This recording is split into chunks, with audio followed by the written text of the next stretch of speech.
ಒಂದೇ ನಿಮಿಷ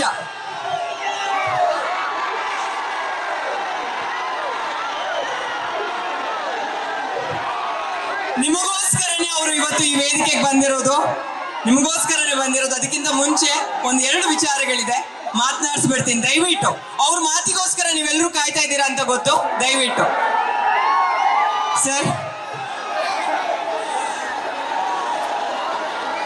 ಮೊದಲಿಗೆ ಈ ವೇದಿಕೆಗೆ ನಿಮ್ಗೆ ಸ್ವಾಗತ ಕೋರ್ತಾ ಹುಟ್ಟು ಹಬ್ಬದ ಶುಭಾಶಯಗಳು ಸರ್. ಅವರೆಲ್ಲರ ಪರವಾಗಿ ನಾನು ಹೇಳ್ತಾ ಇದ್ದೀನಿ. ನ್ಯೂಸ್ ಫಸ್ಟ್, ನಿರ್ಭೀತಿಯಿಂದ ನಿಮ್ಮ ಪರವಾಗಿ.